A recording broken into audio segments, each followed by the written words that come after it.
wait for prayer. Tinotenda Mwari nevanhu vose vatanga kuuya nhasi. Amen. Tinotenda Mwari nevanhu vose vauya nhasi. Amen. Mwari akuitirai zvakanaka. Hallelujah. Kune vari kuitira zvakanaka mumaona iti.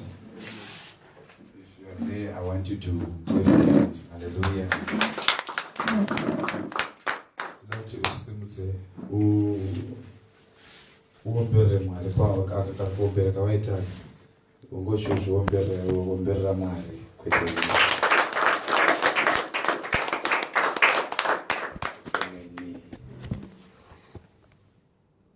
Tira kunamata usiku kava unozwa kuti usiku ndipo panoitika madherese eupenyu handizvi? Amen. Wakaitwa zvakanaka last week nemaprayers nevapi? Hello. Last week takaita maprayers kuti hatina kubata vanhu vainge vasvika naMwari vari vedu kwavari ikoko. Tinoda kuti tinamate nhasi. Amen. Kuti Mwari atiitire zvakanaka.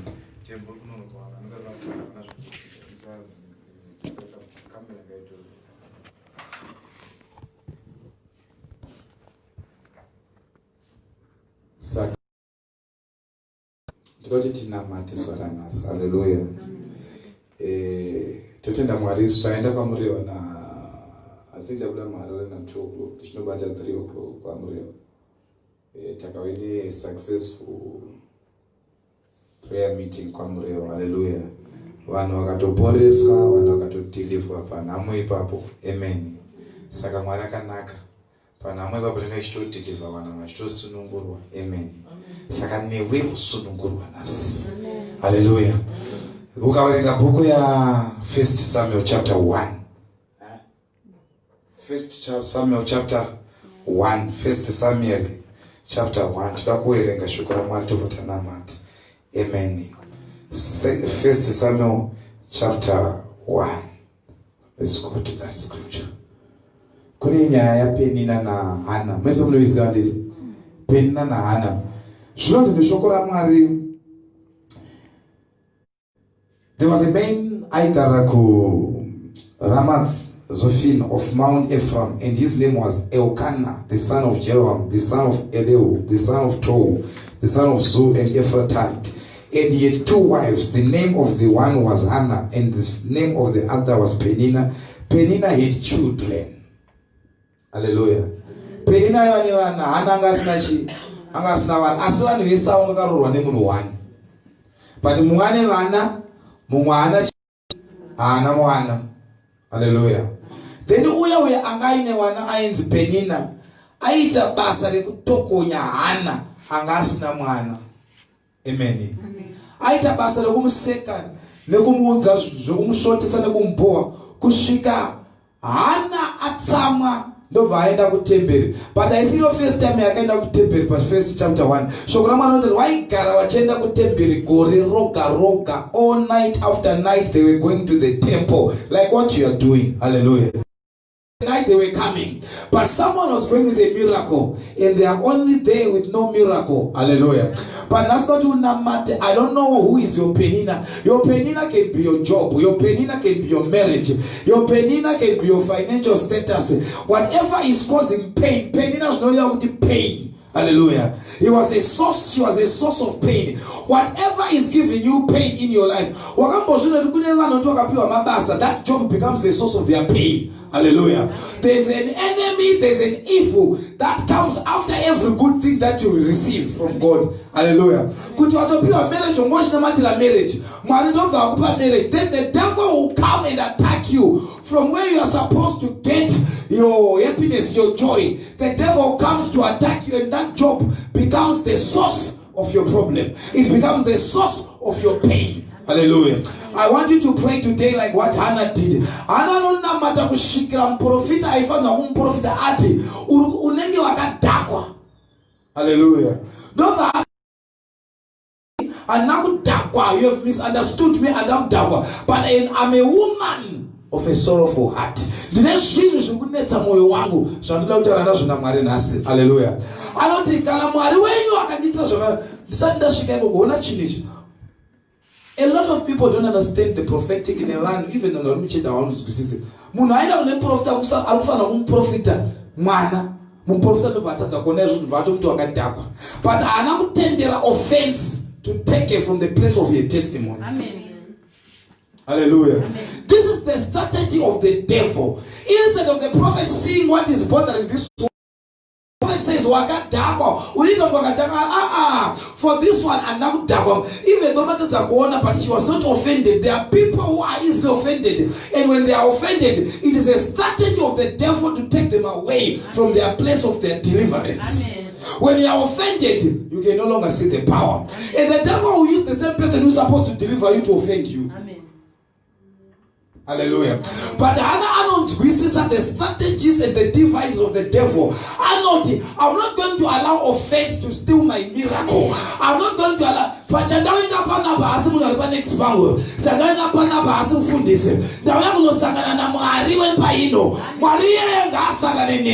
May the God of this house meet with me. And then she said, and then the prophet says, it shall be done to you next year. In the process of time. Amen. Hallelujah. Saka zvinokoneka kuenda kuona iti. Ona kuti ndikonge kuri powerful. Oita imwe futi ndikonge kuri powerful. Asina testimony. Hana ndo yakusvika yakuramba panapa. Ndoti unamate chose chikukonzesa pain. Zvichida vana vako they have become mwaraka kuropofodza nevana. Saka ndakapinda kuwana you using your own children. Hallelujah. Hallelujah. The devil gave you a husband, and God gave you a husband, and the devil said, okay, you have given me mastered the devices of the devil. I'll use the same husband who is supposed to be a blessing to cause pain to her. And now you no longer enjoy marriage. Not because against Siriako, but the devil has planted a seed in that marriage. I pray for today. I want us to pray. Not to namate, don't mind him that much. Not to namate kushika chose what has become your source of you. So, kune mweya unoto mira uti uropa fatu. Ukuzvona? Kune mweya unoto mira uti urorwe. Warorwa. Ukulambidza kitavana. Why? The same marriage. Wakarorwa uchifara unokapembera uchifara teta zororwa. Wakufara watu wajase warorwa. 3 years down the line, no child. 4 years, no child. And then the same thing that you celebrated as a blessing from God is now giving you pain. Amen. It is the spirit of Babylon. Babylon, you know, miracle attacker. What the pin promised land with Canaan, then it comes and take you from Canaan. Anything Jakamira kukutola in the place of your miracle, may it die in the name of Jesus. And so you will understand that, but not to Namadi. That will show Wakadona Basa. But I know the devil said, okay, Mambasa, you have shot him the Canaan. Then he comes in Canaan to take you out of Canaan, to cause that, to make sure that Canaan will be your source of your pain. It is supposed to be a blessing. Amen. Hallelujah. Simza mokako. Itanesta rajes. Sibarose. Nemweya ose. Unomira kuti nditangenda ropa fa. Isaropa fato yangu. Batira moto. Batira moto. You are not praying. Come tell you ndakanita kana I was driving to Murewa. Ndashika kwa Murewa ndakada deliver ndakapedza ndakuita futhi service panapo. Kana usalo namba wengi. Ngati tinamata. Hallelujah. Satan ngarekete pesa paka saroko rwake mupenyu wako. Amen. Unotoziva kuti every time when you are alone there's something that bothers you. It has become the source of your problem. Amen. Hallelujah.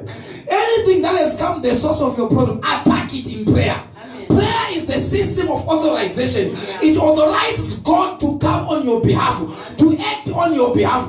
Prayer is one of the powerful tools that as Christians, God has made it available to us to make our way out, to attack the enemy, to paralyze the operations of the enemy. In the name of Jesus, I want you to pray. Every power fighting me, as I pray today, I command it to die. I command that power to catch fire. Fire, fire, fire, fire, fire, fire, fire, fire, fire, fire, fire. Father, this midnight as we pray, we command by the Spirit of God, every power fighting us, as I pray, by the Spirit of God, I command every power that has come after my seed, every power that has come after my seed, every power that is coming after my seed to frustrate me, Lord, as I pray, Shalabababa, Lebratoskete, Jambrakozato, Mana Mahazia Kusha, Libretete, Zalababababo, Jambrakatosha,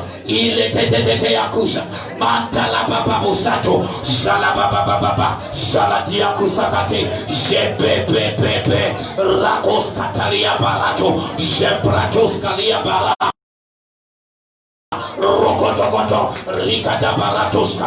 Every penina in my life, every penina in my life, I command you to catch fire. I command you to catch fire. I command you to catch fire. I command you to catch fire. I command you to catch fire. I command you to catch fire. Every penina, catch fire, catch fire, catch fire, catch fire, catch fire, catch fire, catch fire, catch fire. Jale perato, jakadabadagada, rogotogoto, liga pratete akasuja, la prete aka, raprato toto, zipa para dege dege dege de. Joseph, no, there's a pain in your life. We command it to catch fire. And whatever has caused the pain in your life, we command it to catch fire. Whatever has come after your miracle, we command it to catch fire. Whatever has come after your miracle, command the Holy Ghost, fire on everything that is causing pain in your life. Father, as we pray, Rakosa Tabaha, Jebepe, Zakuzakata, Ebrako Zukubahato, Jale Pepe, Ozo Prato, whatever that has entered your children to be a source of your problems, to be a cause for concern, whatever has entered your husband, whatever has entered your wife, to be a source of problems, to be a source of pain, as we pray tonight, as we pray this midnight, every plantation, every seed of the enemy, as we pray, fire, fire, fire, fire, fire, fire, fire, fire, fire, fire, fire, pray, pray, pray, pray, pray. Roprato salada, lika barate yaku, jepre, japra, labagunya laranzwa nyara, bagunya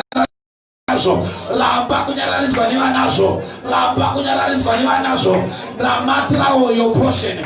Pray for your portion. Pray for your portion. Pray for your portion.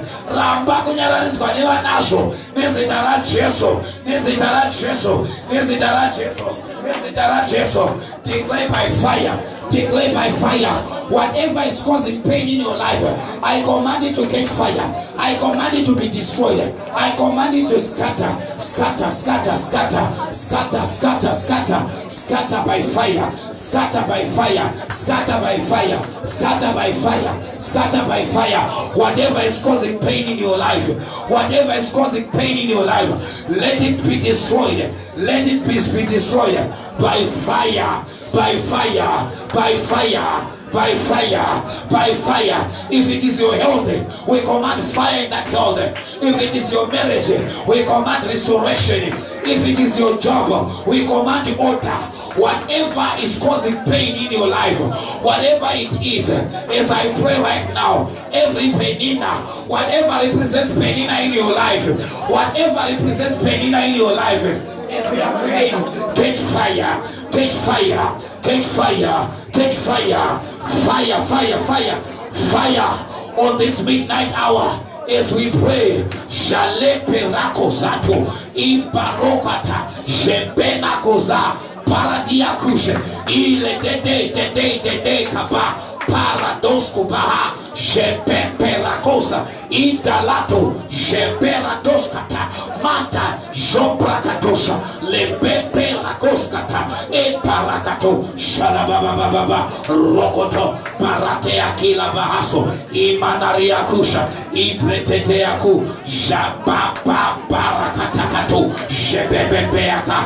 Rakatakatagata, Zepe, Jaladagada, Iakadaga, Iakadaga, Iakadaga, Iakadaga, Rakatagata, Likababa, Robotobodo, Likababaradada, Rakadaga Diaka, Rakababa, Reketekete, Ikopratosa, Je.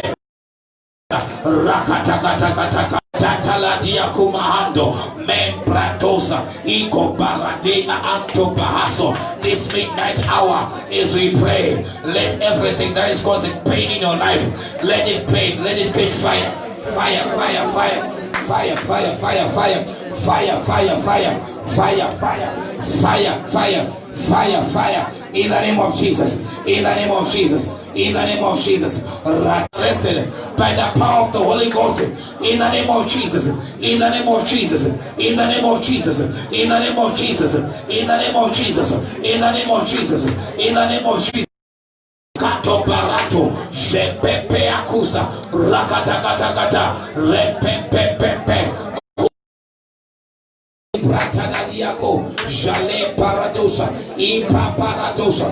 Whatever has become a source of your problems, a source of pain, as we pray, catch fire, catch fire, catch fire, fire, fire, fire, fire, fire on your heart. We command healing, healing, healing right now. In Pratos Kalababa, Rika Bababu, Shaladagadiakosa, I Paradede, Iko Baba Bahaso, Ile Bebe Yakusa, Ratatakato Bahaso. Whatever is causing pain in your life, whatever is causing pain in your life, I command by the power of the Holy Ghost, in the name of Jesus, in the name of Jesus. Yala baba baba, rata la baba, rekoto baba, liko prato, shala baba diaku, ziku baratos. In the name of Jesus we pray.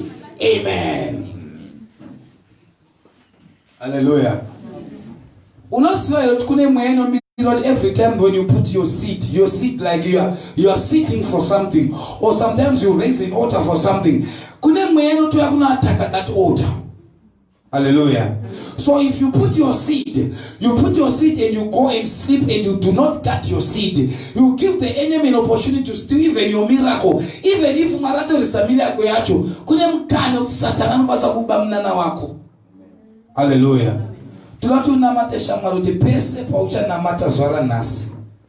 Monana wako chose cha reliswa na mwaruti nde chako achifana kubiwa nesara Jesu. Unazo ni Daniel ashinamata for 21 days. Zvonzi ndoshoka mazuwaro wakapinda muprayer kuita zuwaro wakanamata pa wakafunga nezvokunamata ndo zuwaro randaka kupindura.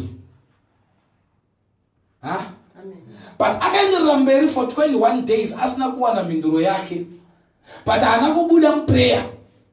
Hallelujah. So consistent and persistence gave him an advantage. Kusvika on the 21st day Mwari ndokurisa mtumwa kunomudza nyaya kuti iwe wakapindurwa kare, but there's been a demonic interruption. Kune mamhepo akasimuka wapindurwa ndobva anobloka minduro yako. Hallelujah. Kune vanhu vakapindurwa naMwari kare, kana ari mamereji akatorereswa kudhara, kana ari mabasa akatorereswa kudhara, kana iri mikana akatorereswa kudhara, but Satani akauya akakuona wakarara akaba munana wako.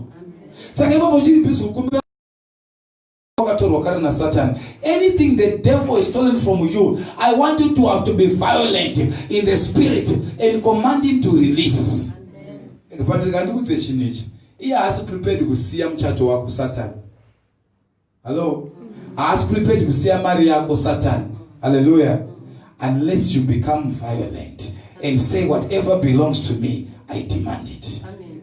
Hallelujah. Itsika ya Mwari kuti paunopozesa kune munhu arikubviswa ipapo. Mari yese yokudewa isikudenga izvinezvi iri pano pasi kuna nayo. Kuna anofanira kuluza mari iyo kuti iwe yako.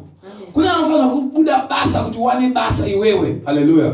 Unoziva kuti vanhu pavakaenda kuKenani, Kenani yakanga yagara ine vanhu vaitorima ikoko. Vanhu vakatodya mafruits eKenani, wakaenjoya kunaka kweapple reKenani. Vanoziva kuti Kenani inonaka sei. Advantage yevanhu ivavo wakaexperience Kenani. Ivo wakaudzwa zvokuenda kuKenani kwausati waita sei, waexperience. Saka unokwanisa kushaya simba yekurwira, but ava vane simba rekurwira Kenani yacho because vane minda yavo, vane matitle deeds eKenani. Ivo kuti chienda unotorera ane matitle deeds.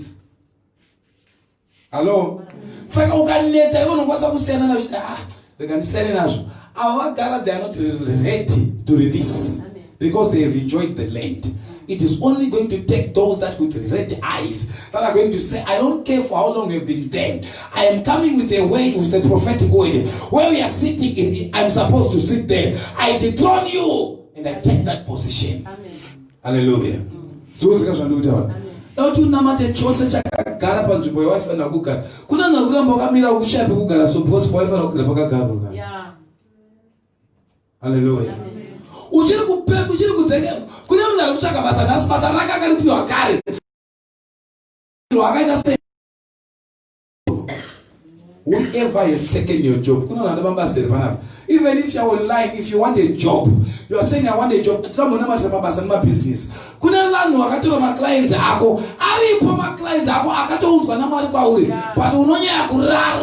were taken away from you. Amen. Today when I have given it to you. Hallelujah. Amen.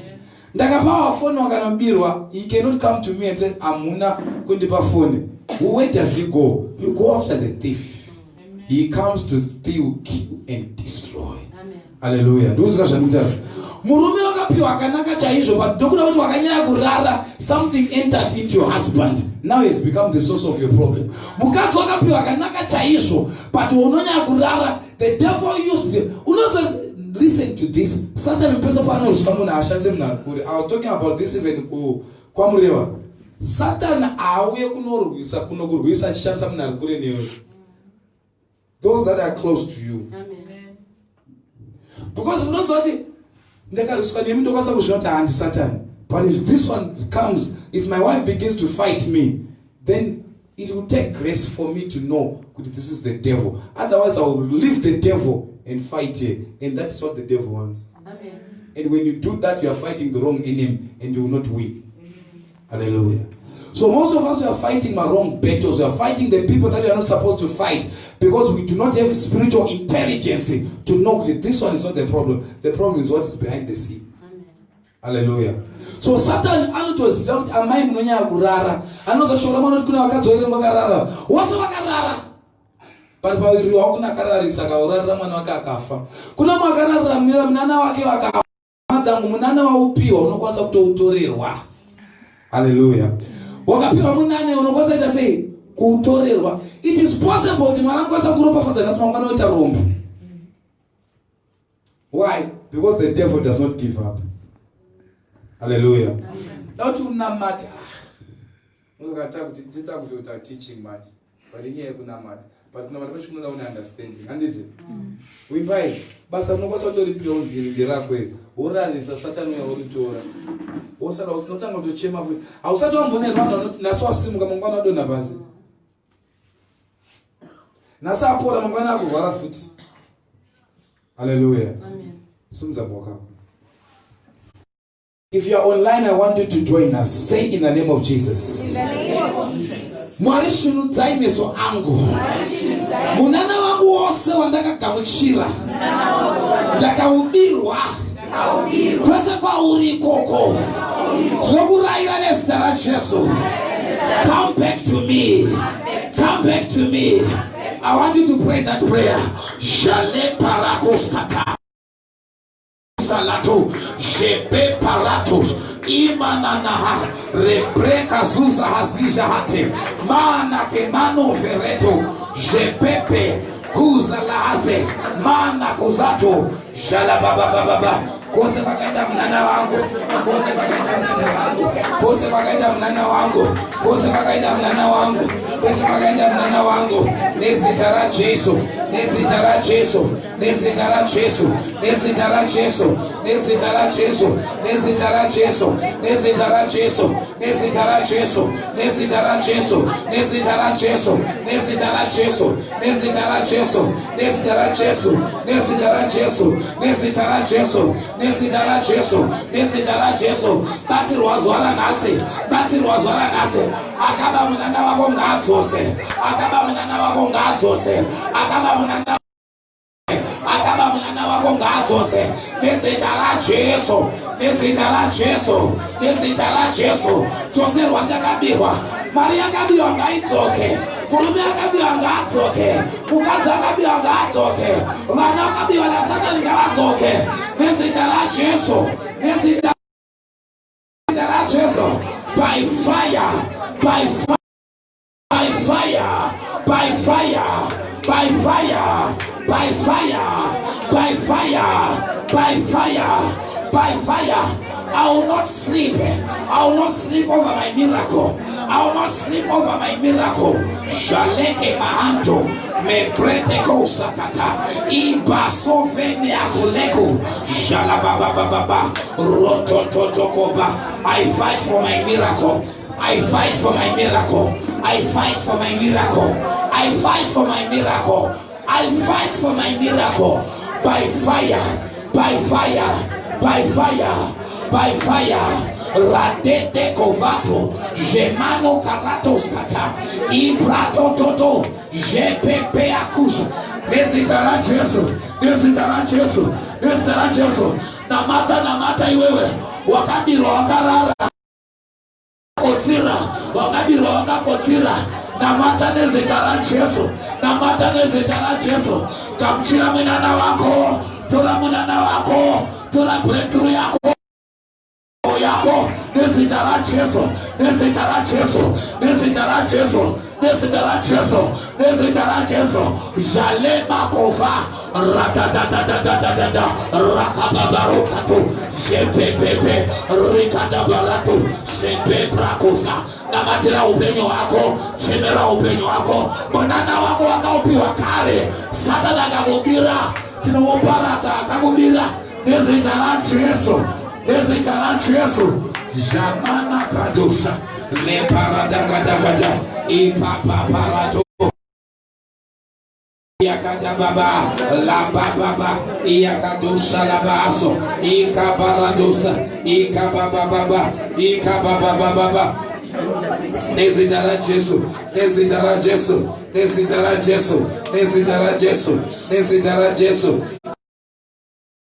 Lika bababado, lika barakadagada, o rekedegedegedi, iyakada bababa, o zaka bababa rediaku, jaku mamamano, lika bababa, rakadagada, ika bababa, ritala bababosha, ripratus kalababa, japarato kotobaso, ila bababa, rotolo bababa diakush. In the name of Jesus, in the name of Jesus, in the name of Jesus, in the name of Jesus, in the name of Jesus, in the name of Jesus. Mashita baba, nesitara Jesu, nesitara Jesu, nesitara Jesu, nesitara Jesu. In the name of Jesus. Nesitara Jesu, nesitara Jesu, nesitara Jesu, nesitara Jesu, nesitara Jesu. Raka baba, ratata riba babo, shala babo, ratala babo sahadi, ikabrato, ikababa, rakuskata. In Jesus' name we have prayed. Amen. Not over that shit. My Christmas Gigi, they are not ready to pay the price for what they want. Hallelujah. Munhu wese anaita doctor unoenda ku university. Chekutanga unofana kupasa A level yako kune ma points. Haungoite doctor because unorota uchiti doctor. Kune ma points anodiwa A level. Over ipapo you must enroll at an university.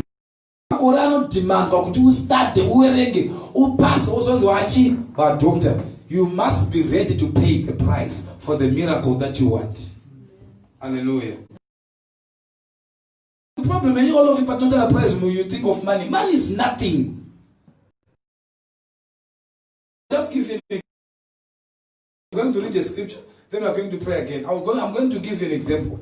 Now, that is showing you no one's like a seed yako. Wono lara, what a seed. You will fight it and disappoint your seed will not germinate.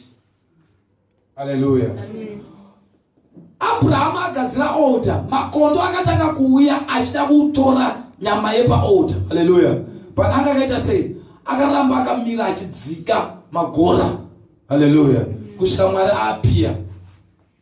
When you give a seed and go and sleep and say that the seed is going to do everything for you, that's a big joke. Hallelujah. I'll just tell you something. Recently, he was there. takaenda she gave her car away. Apa ota tichidzoka pana muchiya pana mari wezuro. Ndakapaka motikari mugarage umu. Siri yakadona so no rock and she said I didn't know couldn't zvaitika. Then she came and said we pa mtsana wangu sunga ndakaenda panze. Ndikona window rese rekumashure rakapwanyika. And what is this? Then immediately we said the devil is angry. Hello?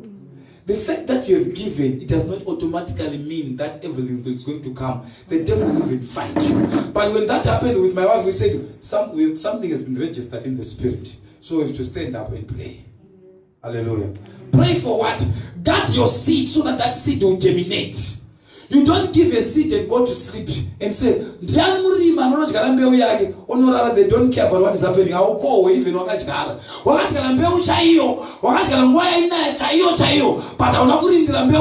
I will not germinate. The same principles works in the spirit. How can I chango kono chisachakala kuti ndakachikala ozonomira unotira chisaga uchinotema chibage unosvika kwane bundo aunonzwa Jesu anoti ndakachikala mbeu yangu yakanaka ko bundo rakabva kupi wakapiwa murume wako akanaka all of a sudden something entered into him, another seed was planted in him and there's a life that is protruding from him which is not sponsored by God. Hallelujah. Hallelujah. Your seed, it is also your duty to pray for that seed so that it does not die and not germinate. It must die and come again. Amen. Hallelujah. Hallelujah. So my Christmas is couldn't you not say and this whether I should teach about and this to say these things apply. So I'm not getting a garage back again. There's another mom the one. I'm thinking of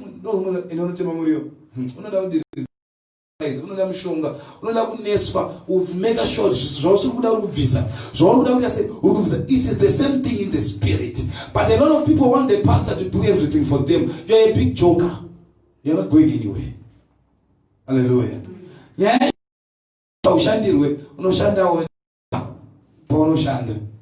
not namata gati say gati namata. Anyone of my Christians are so lazy. Most Christians are lazy. Any of their input, it does not work that way. Hallelujah. We're just discussing something with my wife when we were in Blawayo. The Bible says, and the sower, and a what? A sower. A what? Went out to sow. A what? A what? Sagamunu, out to Sigaland Muchigard.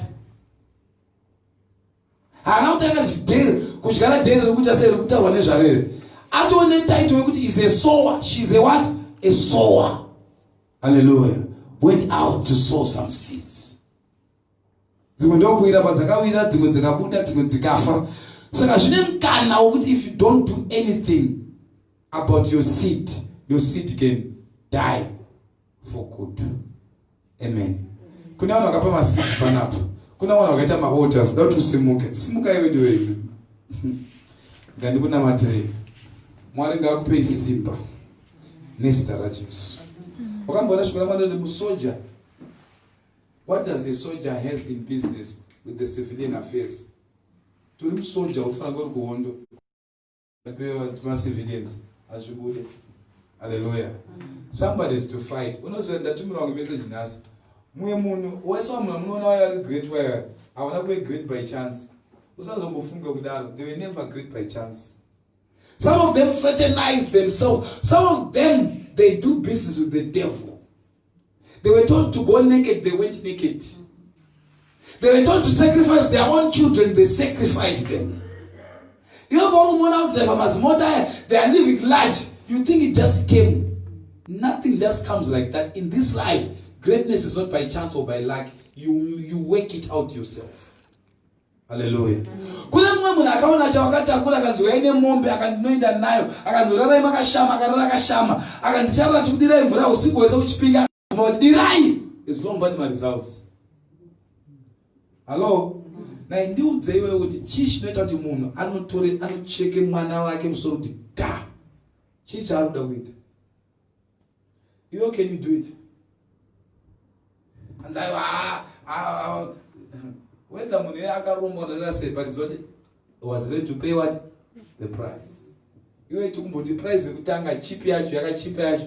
Shandisa muromo wako kuti udese unamati. Ndio cheapest ka. Muromo wacho ausiwe pa next door ndewani? Ndewako. Wati kuti ko zvawasiya kumba kwako ungaere kunorara ngati namate. Those that are joining me wakanga shino taita energy midnight prayer. Otanga kurara pakadaiso. Shamale kune matraction anoyachi reverse in the spirit papako achitora achiloda magudzu ako achienda uchisara uri empty. Hallelujah. Reverse so papako achienda ne glory uchisara wakadaro. Even wakaprofita kucharorwa. Shamale, it is possible for that prophetic word to abort. You play with the spirit of it. Ashi wanaenda kushukuru Mungu mnofuera aenda kushukuru. Yes, when I did the medicine, on the 5 years. Now I need to solve, but I don't 5 years. Remember, they are laid down protocols and the requirements. Hallelujah. Hallelujah. One was a commitment to their lives, but there's no one that actually Buddha, they are not ready to do it. No course, Hallelujah. Look at this prayer. What happened to the television? Ndati wakaprofita mangu tikuona mari zvinogoneka kuti mari yaoneka muprofita aona zvechokwadi yogomiswa kuuya. Vunza Daniel obvunza Moses anokuta vanhu vaisrael vakanzi 400 years mutapwa. After 400 years they are going to come out. They were there for 430 years because nobody engaged the prophetic word. They were all silent. Wachifuna mwari zvichangoitika automatic. It does not done because men, God only responds. Hallelujah. Mwari anokutenderwa chete kubata upenyu hwako kana pana matwa. Saka karara because profita akati ndikuona promotion. Madhimoni amushaka promotion over my dead body. You will not be promoted. And you are profita akati you can be promoted for 2 days. The next thing you make a mistake, they fire you from that job. Not because of anything. You were too asleep. Vanyakura. Washkapa kuuraya mnana wako. Ani mukadzi akarara mwana wake. Engeri miracle kae. Akarara chipo chake chikafa. Kuna wakapiwa zvipapa naMwari, makapindura naMwari, makazvirarira zvikafa.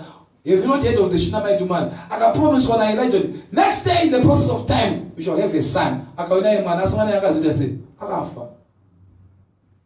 Saka munana unogona kufa futi.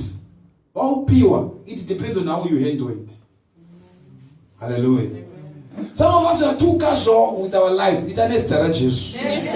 Munana wese wanaka kamuchizwa wakatorwa.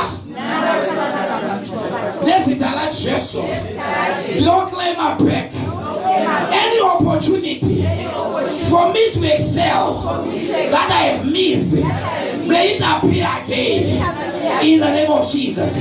Whatever my glory has been taken to, as I pray tonight, let my glory come back in the name of Jesus. In the name of Jesus.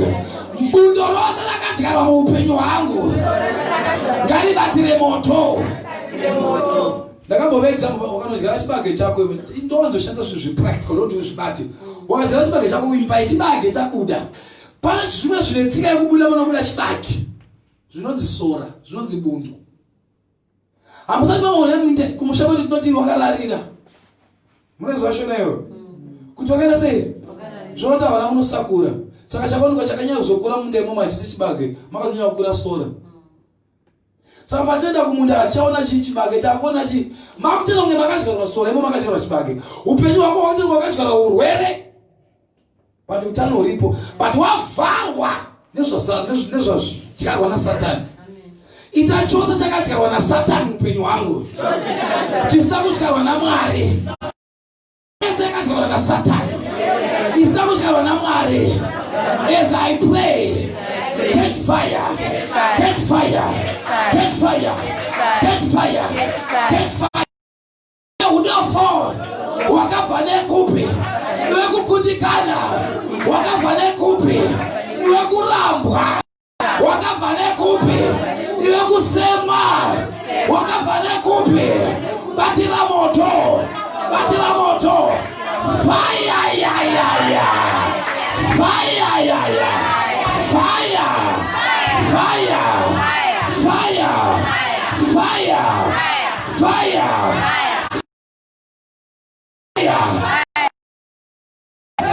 Batira moto. Yokuramba. Batira moto. Yokusemwa. Batira moto. By fire. Yeah.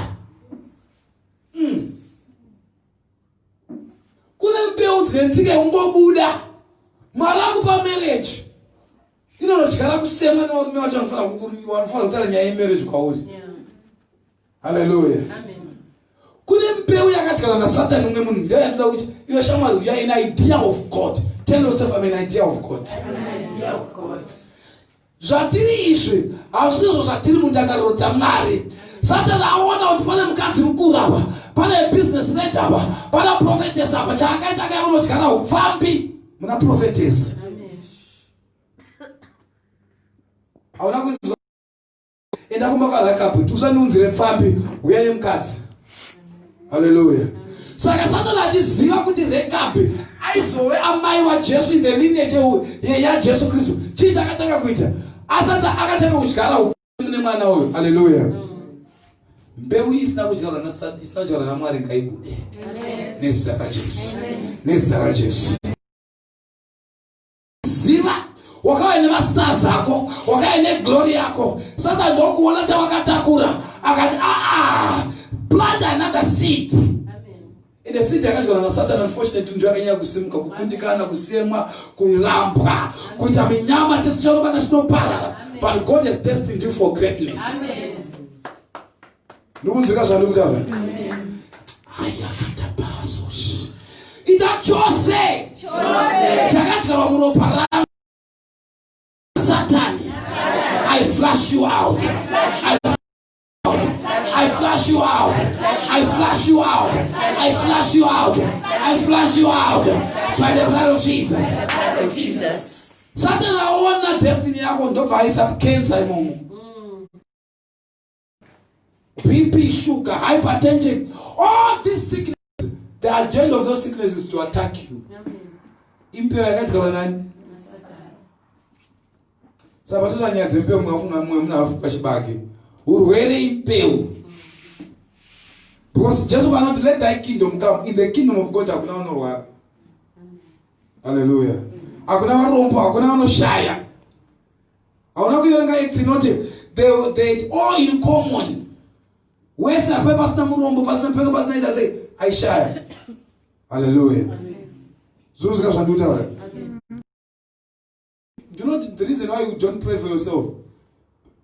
You can love your neighbor is what? Love your neighbor is what? So she should be done.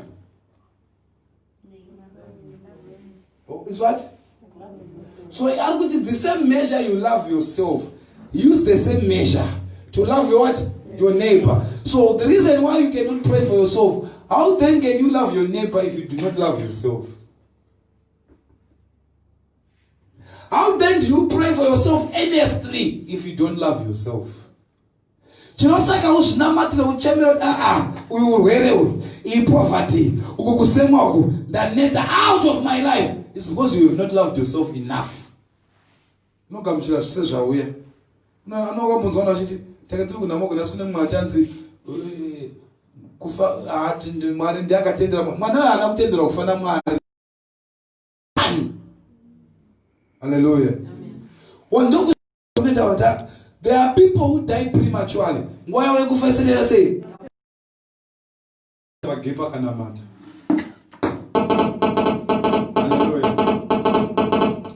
Because I don't know. Those kids have a life. Right. You go the way of your mother, the way of your father, the way of your sisters, the way of your brothers, and you know the story. Hallelujah. Amen. But someone is to stand up and pray. Say in the name of Jesus. In the name of Jesus. Nasta bumira panya impeu hapa. Kuni impeu takati kola na Satan matiti sina kunama. Wawoni mimi evangelist Satan ndokuna ndi evangelist maya ndo vajikala makuru. Pesa kuleso kuli HMB. Why? Ene wana singa ziwe manje ata mkazi chakuda muni yada deliverance. Mkazi yokureka bifambi. Ine mukadzi anororeka ari mairi. ufambeka yakavhara chakanaka chakaiswa naMwari. Legion akasura 6,000 mademoni ekuvhara evangelist akanga ari mari. Unozoti after deliverance akanoparidza kunoti they call it 10 decapolis, so 10 provinces. Satan mushoronga aona the people that were going to come to God through Legion. What did he do? Akamisa 6,000 mademoni mumunhu. Kushomunhu achasungika achabatika. Upenzi wese unoona vanhu vachita wewe. Kune chakanaka chekuti chakuvharwa naSatani kuti chisabuda. Ita every seed yakaiswa naSatani muupenyu hwangu ndiri kunamata nezita raJesu. I don't want to lead you to this prayer. I want you to pray because I have my issues also. Father, in the name of Jesus, zvose zvakatywa naSatani, mbeu yese yakatywa naSatani, zvose zvakaitwa naSatani muupenyu hwangu, kukundikana nezita raJesu, from today I arrest you by fire, by fire, by fire, by fire, by fire, by fire, by fire, by fire, by fire, by fire. Zvose zvakaiswa naSatani, zvose zvakaiswa naSatani muupenyu hwangu, batira moto, batira moto, batira moto, batira moto, batira moto, batira moto, batira moto, batira moto, batira moto, batira moto, batira moto, batira moto, batira moto. Every seed, every evil seed, every negative seed as I Jakuparako zato zebebebebebe rakatakatakato japaparato jepretekete yako rabababarakadosha lepepe akusakata ratala babababose ritala bababosato jamama makosa ipaparato jala babababababababababa uchene bakanaka desitara Jesus, desitara Jesus, desitara Jesus, desitara Jesus, desitara Jesus, desitara Jesus, desitara Jesus, desitara Jesus, desitara Jesus, desitara Jesus, desitara Jesus, rate kabato, jala prakosa, ipa Rategete ile vasova izaka baba robe bebeba kura kata sovena antala bahaso ibarakato jababarakosha nezitara Jesu tiloramba udofo tiloramba kukundikana tiloramba pewe kukundikana pewe kusema pewe disfavor. I command it by the power of the Holy Ghost right now. Jalemako peredegediako zapapapapapapa namata ramba zvose zvawasingane muupenyu hwako bvisa zvose zvawasingane muupenyu hwako nezita raJesu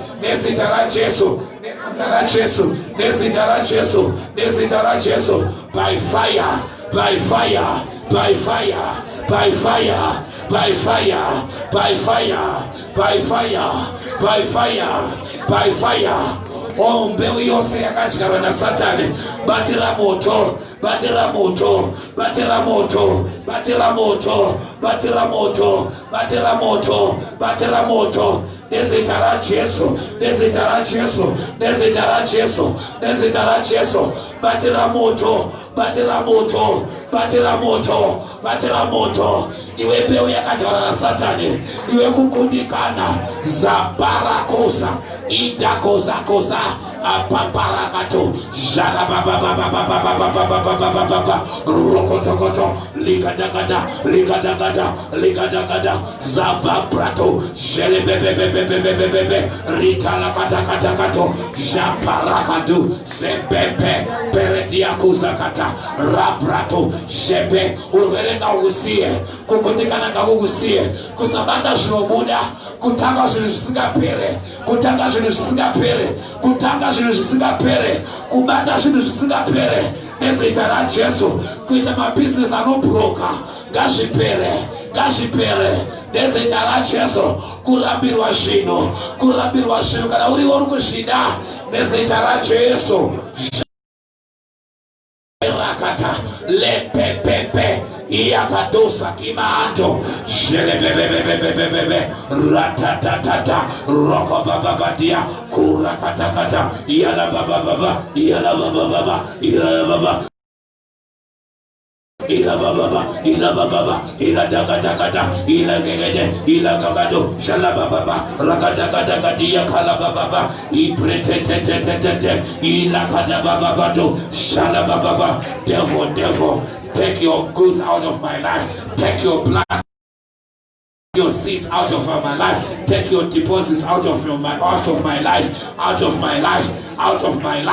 in the name of Jesus, take your business out of my life, you with everything that you've brought to my life, take it away, Jabakato, Jepepepete, Rakatakatakato, Ilabababo, Salabrako. Nezitara Jesu.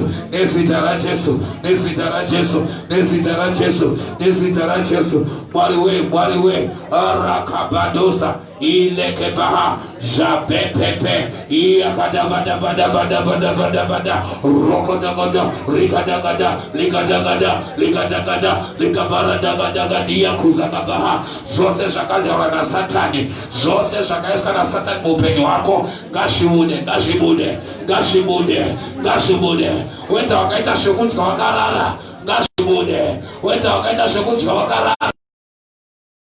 Flooded in your blood, let it be flushed by the blood of Jesus. We flush it out by the blood of Jesus.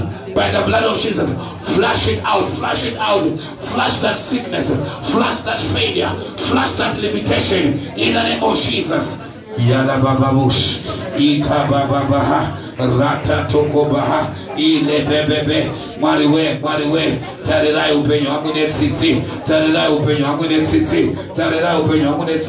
Takarari satakatore wa Mari, Takarari satakatore wa Baba, but nano tinokanzirisa zvakakanganiswa, nezita Jesu, Mariwe, Ayamakado, Jeperakatosa, Iele bebebebebe, Shatakatorerwa nemuwengi, ngashidzoke, mikana ngaidzoke, mapromotion ngadzoke, mikana ngaidzoke, yakavharwa ngaivhurwe, masuwa akavhara ngaavhurwe, nezita Jesu, Yalabababush. Ika babara diako, shala baba diakaladi, mara toto baha, iko bara de, imana maha, sepetego, iagada babu, shala baba diakaladiako, ziku baba, ziku rekete, iagada babusa, repa parato, shala babu. In the name of Jesus, we pray. Amen. Hallelujah. Futhi pale mashoko akatarwa nemaruma ndati tiwerenge pari panapa. Yala baba bush. Dauti una dambudziko reni ndinoti hatizivi kuti tiri anani. So we define ourselves. Tinozvidefine. Hallelujah. Numbers 13 verse 10. And there we saw the giants. Hallelujah. The sons of Anarchy, which come of the giants, and we were in our own sight as grasshoppers. Hello? We were in our own what? Sight. As grasshoppers, and so we were in their sight.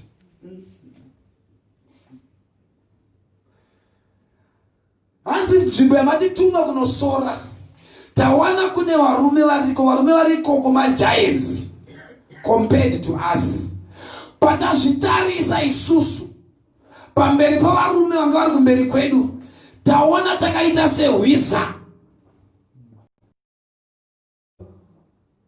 Shoko ramanobva rati they say like grasshoppers in their sight, and then also goes on to say so we were. Akawati hwiza ndiani? Magiants ndiakawati muri hwiza here? Iwo wakazvitarisa. Ndobva kuti varume vanenge vanatakaendesa takamira pamberi pavo taita sehwiza kwavari. But varume ava vasiri vakati mukuti ana Caleb muri hwiza. Havana mbopfira kutaura izvozvo. Iwe ndiwo wakazviti uri dofo, wakabva wave dofo, ndizvotaura neshoko raMwari. Iwe ndiwo wakazviti hapana chaunoita zvinobuda, pazvatodaro. Hallelujah. Zvinhu zvakanaka.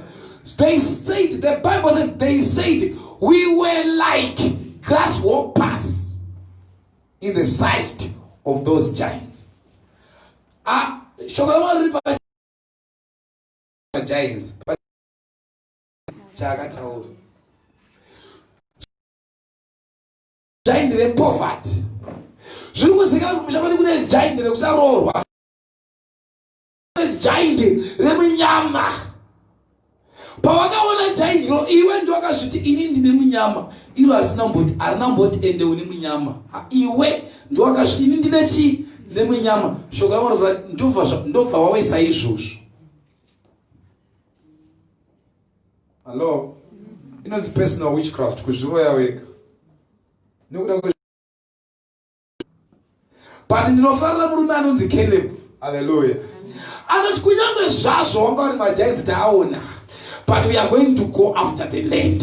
Ndinoda munhu wanda kuti kwenda hazviitike izvo, kwenda hakutengwe mota, kwenda hakuwakwe dzimba, kwenda hakusimuke vanhu, but because God has said it, to possess my Canaan, I'm going to possess my portion, because is there, but it is occupied by giants. Amen. Miracle yako iripo, imba yako iripo, mota yako iripo, basa rako riripo, but rakagarwa negiant. Giant racho ruda kutorwiswa newe. Dambudziko rako pawakazvitarisa, wakatarisa giant, wakaona wakazvitanga kuzvidefina. Giant rakaramba. Hello? Raito kusvikawo bhozi raiona zviri mauri, but iwewo wakazvita se wakakasika kutaura kuti ini ndiri hwiza pamberi pako, rakati hwiza tinodya. Hello? Wakaona zvakaita na David pana Goliath. Goliath was a giant, but David was not moved.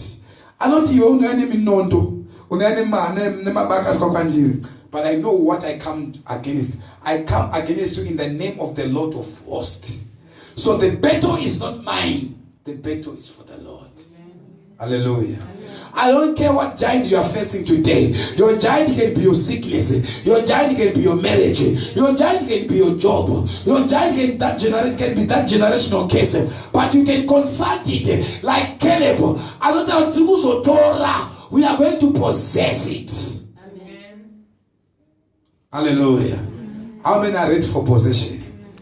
Ita zvose zvakatapwa nemuvengi. Zvose zvakatapwa nemuvengi. Zvose zvakatapwa nemuvengi. Zvose zvakatapwa nemuvengi. Zvinhu zvandinotaura zvikumeka sense kwamuri. Unozwa nguva zhinji wakamboona here? Practically ndoti muzvione mese mumhomwe makatozviita.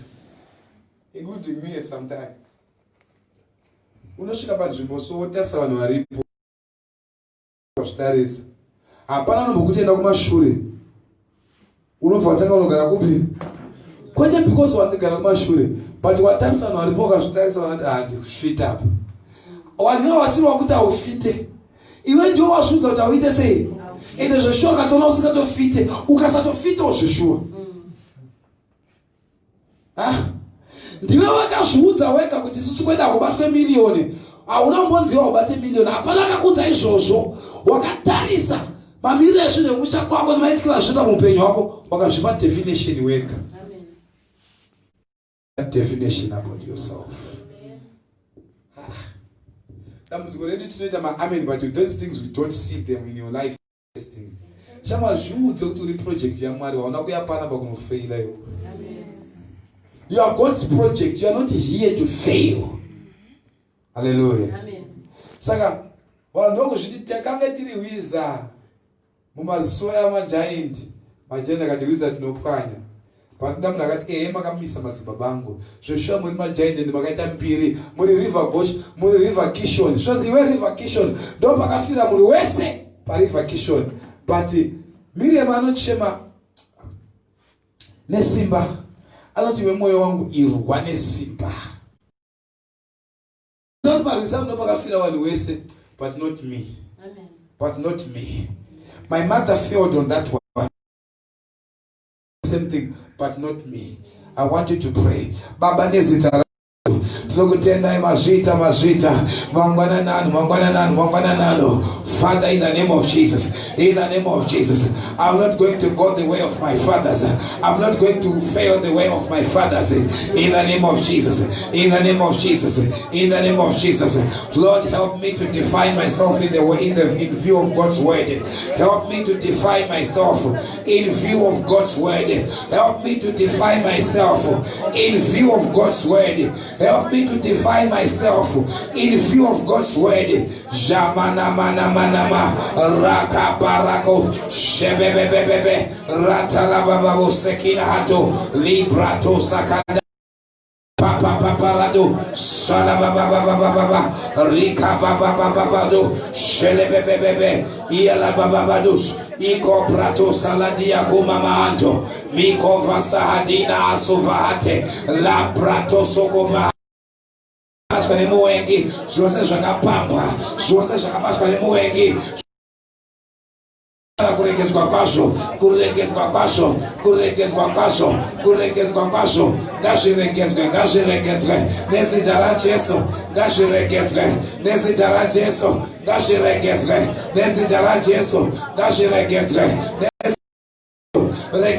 regezwa wakabatwa, fukwata kabatwa, ujushi define shiri wrong. Father,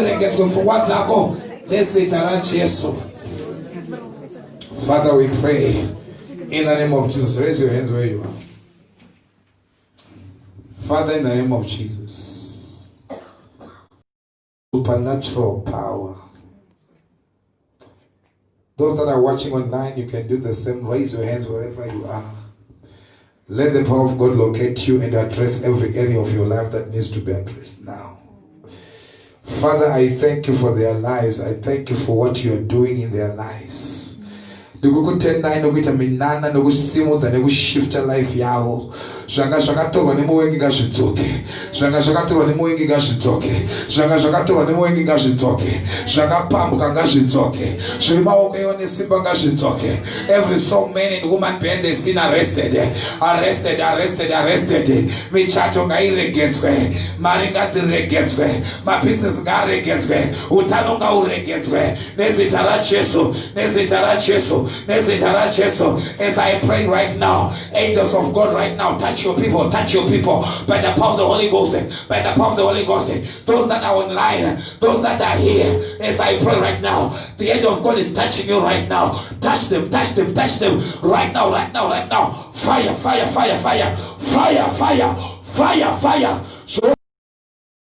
Gashibude. Failure is not your portion. Disappointment is not your portion. Frustration is not your portion. Failure is not your portion. Limitation is not your portion. In the name of Jesus, disfavor is not your portion. As I pray, Jakabadakush, Yelabababu Saladiakush. Fire. Lay your hand on your stomach. Jalema kovahate. Shagapinda mdumimomo akarara. Whatever you ate from the table of the enemy, whatever you were fed in your dreams, as I pray, let it catch fire.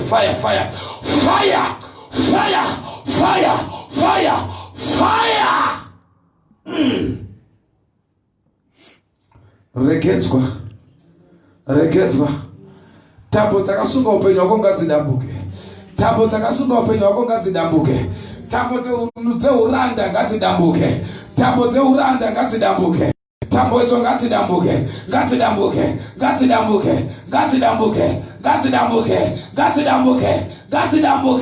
In the name of Jesus. Every poison that entered into your system from the table of the enemy, Father, as I pray, Lord, as I pray, release here. Release here. Release here. Release here. Release here. Release here. Release here. Release here. Release here. Release here. Release here. Release here. In the name of Jesus. In the name of Jesus. Let it be released. Let it be released. Let it be released. Let it be released. Let it be released. Let it be released. Let it be released. In the name of Jesus. In the name of Jesus. In the name of Jesus. In the name of Jesus. In the name of Jesus. In the name of Jesus. In the name of Jesus. Release it. Whatever she's crying for. Oh, my Father, my Father. Release it. Release it. Release it. Now. Jacques. Rekoskata. Yemano Kosova. Rekoskata. Ima Sifatos. Rekos. Uzasova Hadish. Ikalana Mahasuvate. The fire, the fire, the fire, the fire, the fire, the fire, the fire, the power, another dimension. Orane Akura Katusha. Evato Pere. Jata Parakosh. Iakuskata. Rema Nakatush. Ratoska Pratos. Iparatekete. Ratatate Pere. Uzazakosahate. Rede Parakosh. Everyone, just open your heart. Your life is. Others are benefiting, you are not benefiting. Open your heart. Allow the Spirit of God to do with your life. Now. Jakumana Asush. Retetetekos. Ratos Kapanos Kadia Karos. Fire. Ratatatos. Ebarakos. Raise your hands and receive and raise your heart to God. The anointing that you need for the next level, I make it available to you right now. The doors that have resisted to open, I command those doors to open right now. The Holy Ghost locate you, touch you right now in the name of Jesus.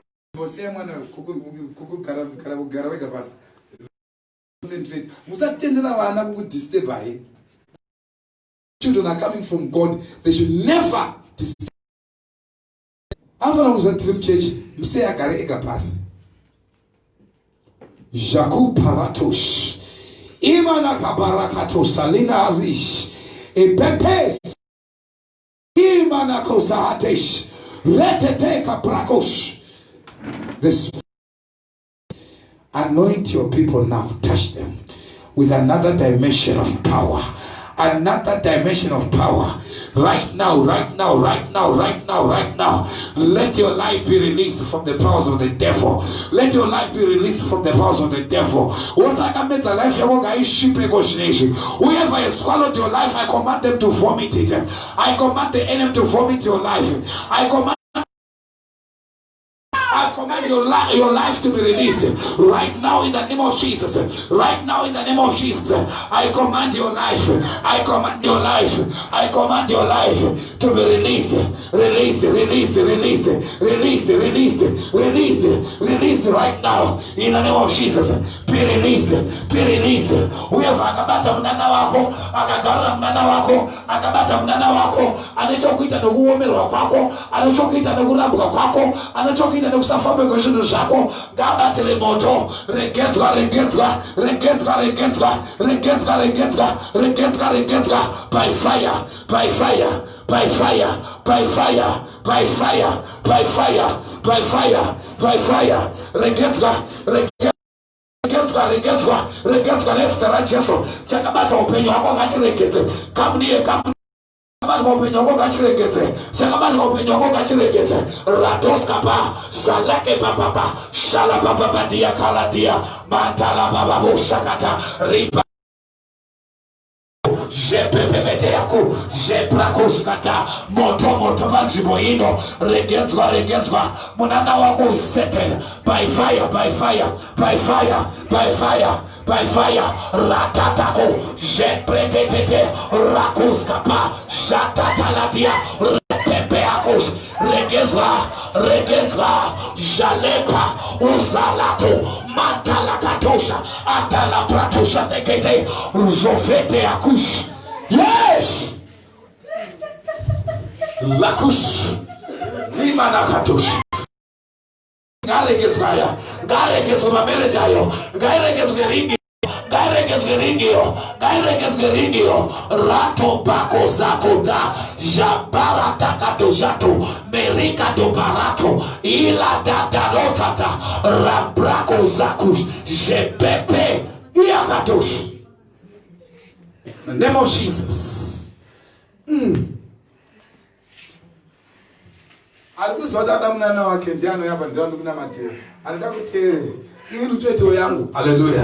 Panucho na bata dukucho pusho kepirango. Hallelujah. Jamena kozakuskata. Prato vavena kosu. Maradado shakapa. Uzato uzakatos. Ebepe yakos. Arato shakapa. Matimone kumfuraosa ndinoabata shakabata makumbo. I break the chains. I break the chains. I break the chains. If you are online right now as I pray for people, let the fire of God locate you. Locate you, locate you, locate you, locate you by fire, by fire, by fire, by fire. Ayala baba baba baba ratatatato jepa parakato liprakuza alika baba jala baba babu jepepe ako riko baba ratala babu japraku jepepe kuratatato shelema mantala diakusha iyaka baba bado jepepe akush ile brato Jalabraha, Japapapa, Japapratosha, Ikaladia para, Mantalababo, another level, another level, another level, another level, another level, another level, right now, in the name of Jesus, right now, in the name of Jesus, right now, in the name of Jesus, Regenska, Jakuskata, Jebebe Akusha, Ile Bebe, Akabato, Papa, Regenska by fire, Regenska by fire, Jalema, why? Limanakush. We are also going to tell our against Yala Bababush. We are also going to tell our against Nesitara Cheso. Shalifa Hato. Bring this one here. Imanakush. You will never know what is lacking in your life. Kamana Kadosh Labaha. You will not fail in this life. Ikabrahazija Tarabahaso. Nemanakushakaba. Epepe shakush. Whatever you are pregnant of, it will not miscarry. It will not abort. Allah mekosh. Iyakababa. Rikova sahadesh. I give you the grace to fly like an eagle. Shakush, shakush, shakush. Iyalabababos. Ratos kabaha. Nestarajes, Nestarajes.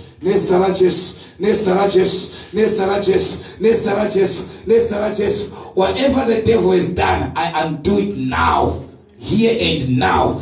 In the name of Jesus, I pray. Amen. Labrato salababaha. Supernatural intelligence. In the name of Jesus. Intelligence. You will not fail. You will not fail. In the name of Jesus. In the name of Jesus. Fail. You will not fail. In the name of Jesus. You will not fail. Is it a he? I declare for you, you will not fail in this life. In Jesus' name I pray for you. Father, I thank you in the name of Jesus. Supernatural intelligence. In Jesus' name I pray. Jabakov Sakada. Whatever you have done, may it speak for you. In the place of an altar, may it speak for you. Father, your mercies, by your mercy, favor at work with superiors. Father, I cancel any case against him, whether it was done, Father, because he has run to you, because it is God, my Father, see him through in Jesus' name. Amen. Kabadadosh, Ikaladaha, Jacob Paradesh, Imanakadosh, Ibrada Hasuvahade, Jose Shakati karana Satan this life. Let go. Out! Name of Jesus and release here. Now. In Jesus' name. Amen. Simza Mungu. Itanestara Jesu. I manifest myself in any place where they are keeping myself, where they are keeping a part of me, where a part of me is crying for deliverance. I locate it by the Spirit of God. I locate it by the Spirit of God. I locate my destiny. I locate my destiny. I locate my destiny. I locate my destiny. I locate my destiny. I locate my destiny by the Spirit of God. I locate my destiny by the Spirit of God. I locate my destiny by the Spirit of God. My stars shine again. It's never too late. It's not too late. There's hope for the living. As long as you are still alive, there's hope for you. As long as you are watching me, you are still alive. No matter what you are going through, there is hope for you. Father, I declare for you.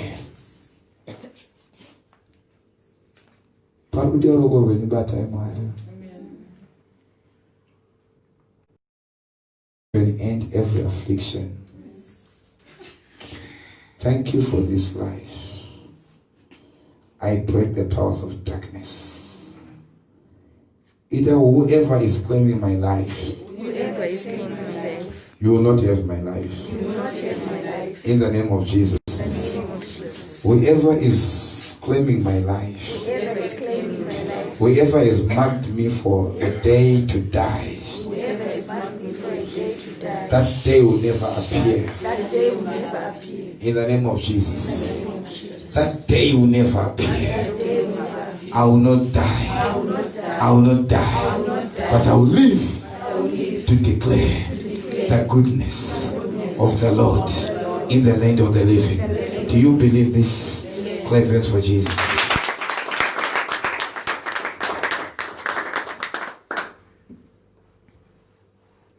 Those online, if you are there, you want to send your offering, you can still do that. Please bring your offering. I want to pray for you. Jakina kobaradosh. Ibarados kalina anta lakadosh.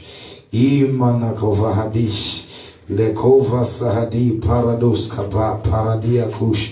Merena kovahadish. Ebra toto vahadish. Lika msa. Do what did? Just take it.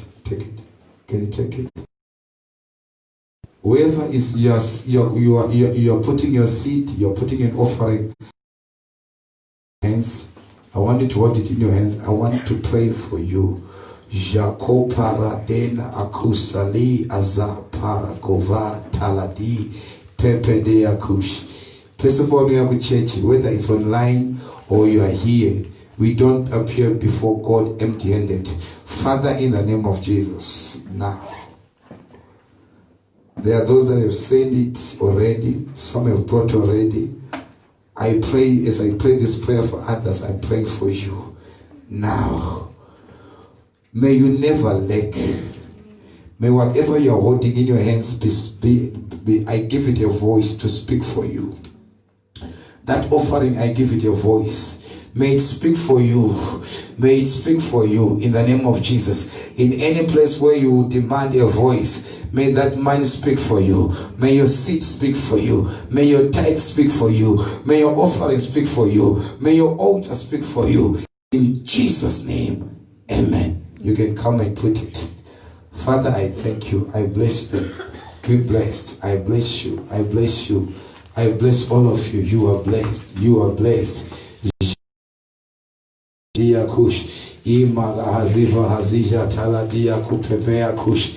the name of Jesus, be blessed. Father, I raise my hands to bless those that have stretched their hands to give. May they never lack. We take away lack from their houses. We take away lack from their houses. Father, provide for each and every soul here now. Mazvita Baba, nezita Jesu. Father, I thank you. I bless you. In Jesus' name I pray. Amen.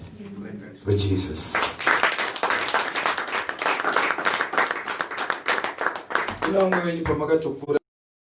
But something just happened. Wines out to business, Maori, wider business. But now you are doing exactly the opposite. Maori is Satan. Huh? You used to be a good person. I remember Pastor Sharamba at one time.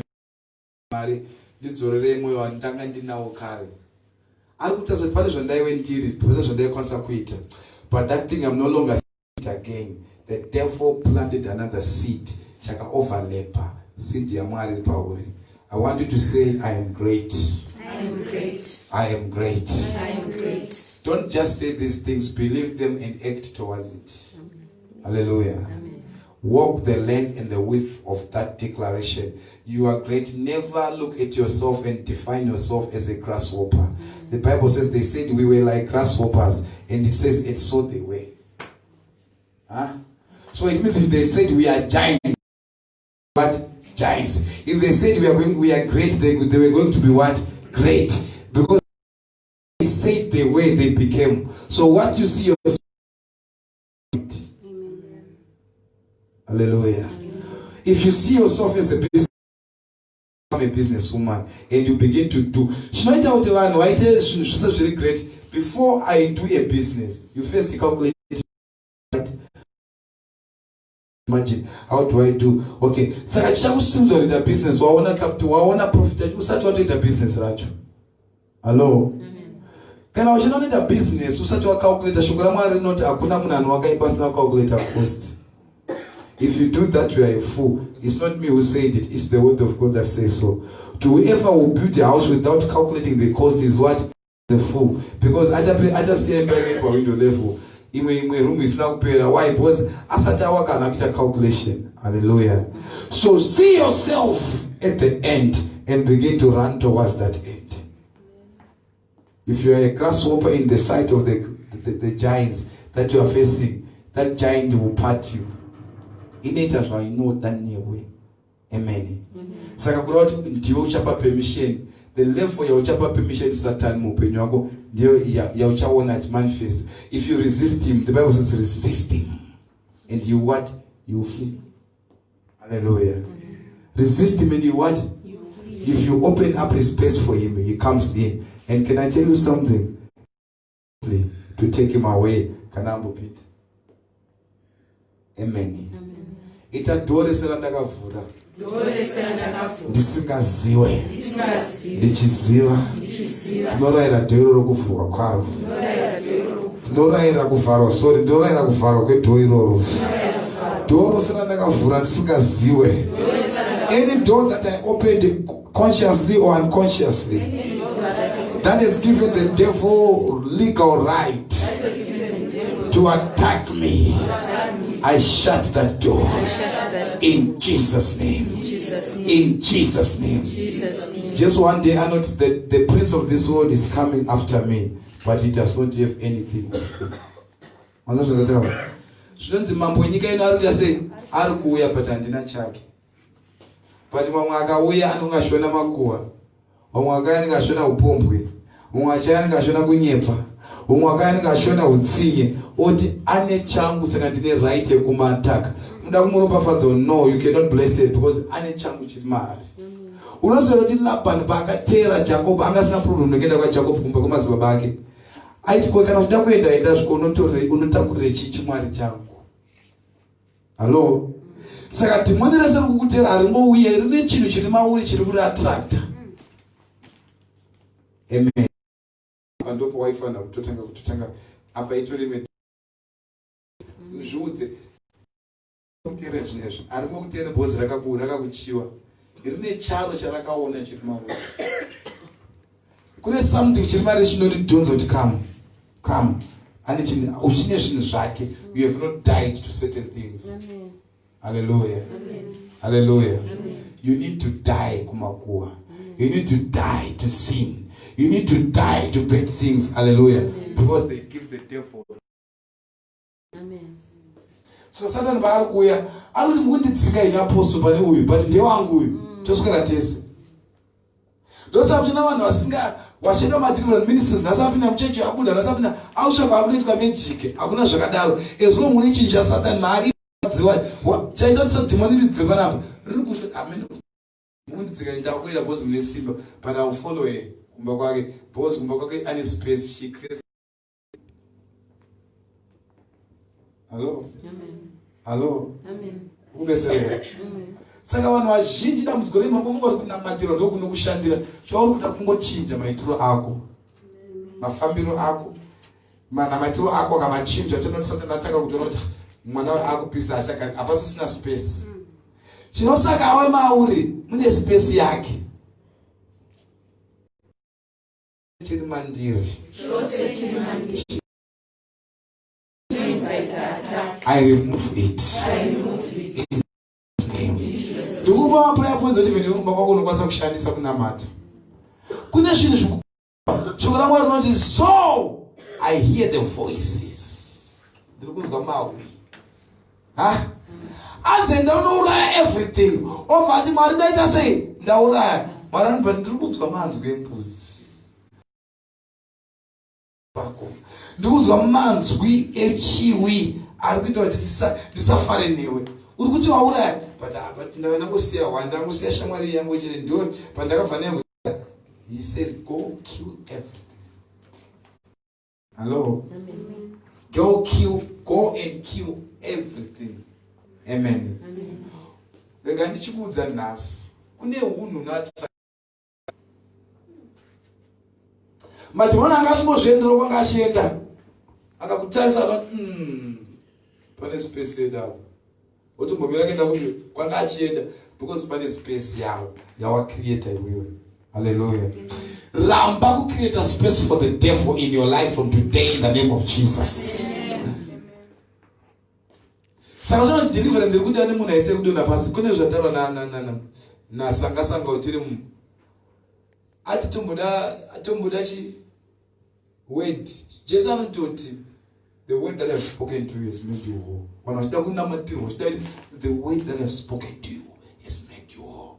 A lot of people believe in falling down, screaming, breaking chains, and they do that. After that, their lives not changing.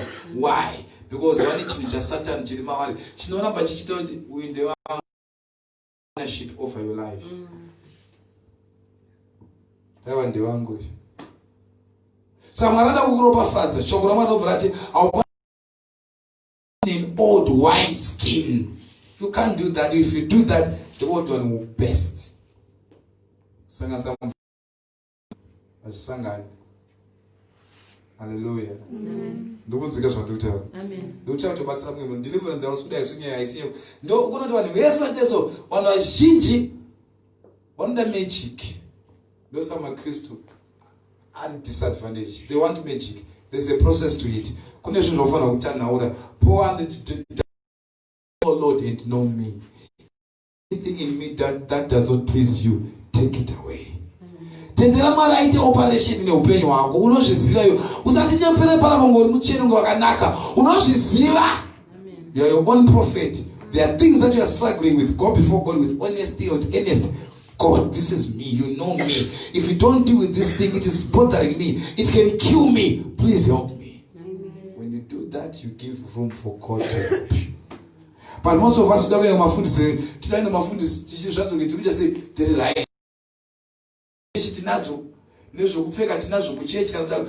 how to behave in the presence of a man of God. But I'm just a man of God. There's God to watch his in the secret. I may not even see everything that you go through, and that is not my business. Hallelujah. Amen. But God sees everything. God sees what? Everything. Sometimes to kunya kuvurira Satan masungu. Ndo saka mina na wabva pana kochano square anozati kune nzvimbo dzatakaenda masters anodzima. Ask the wise men that were following the stars of Jesus. Pakasvika pamba pa Herod pakangotena ipapo the stars akadzima pamapinda apo panodzima mastars. Vanofamba nawo awo vanofamba Mwari asekwe. Don't mock God. God cannot be mocked. corrupts character. It's deliverance.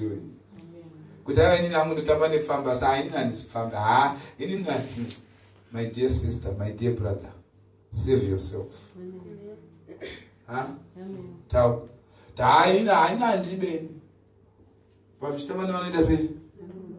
One day uchatibira. Because chinotaka kutengeswa kuri idea usati waigamuchira. Next time wakuita unoteka 1, next time ka 2, next time ya habit. Ndakadziswa last kuti habit ihabited wakutogara. Hallelujah. Mwari akuitire zvakanaka. Uvhare masuo ese awakavhura wega. Hauna mavhuriro. Zvakaitwa nemadzibaba ako Mwari achakukozva wakaita. Asi zveseka zvakaitwa nemadzibaba zvazvo kuita wega. Nanaso tikuita. Kwose kwawakaenda kwakainvita mhepo ku connect you right now in the name of Jesus. Any altar that is still claiming your glory and your stars right now, I command it to be silenced. In the name of Jesus, I declare victory for you. You will not fail the way of your fathers. In the name of Jesus, we pray. Amen. Clap hands for Jesus. Chinobezera vanhu information. Masvinzo. Mbamuna makaswa bomba kwangozwa kuti mune bomba. Audi unongorega kupindanise. Watozvipedzera. Wakapinda imomo chichakuuraya kupinda kwawaita. Because bomba rachauraya everyone. Ndoraya sei? Apinda. Poshoko raMwari roti the serpent only bite those who break the hedge. So if you do not break the hedge, the serpents have no business with you, but they are there. They are only waiting to attack the one that will break the hedge. So you can break the hedge by sin. You can break the hedge by how you live. And when you break the hedge, the serpent, they follow an instruction, bite, attack. But they don't attack everyone. They only attack those who have gone out of the hedge. May you be protected. Any hedge that has been broken, may it be repaired again in Jesus' name. It's not too late to start again. You are saying, man of God, but I've been living like this. They've told me there's okay. No, there's a room for you to start again today. You can start again. You can start again. Hello? There's hope for the living. You can still start again. In Jesus' name. Amen. Hallelujah. Hallelujah. Rajeka. Wabatsirika. Sunzomuka kuti kuna vanjira.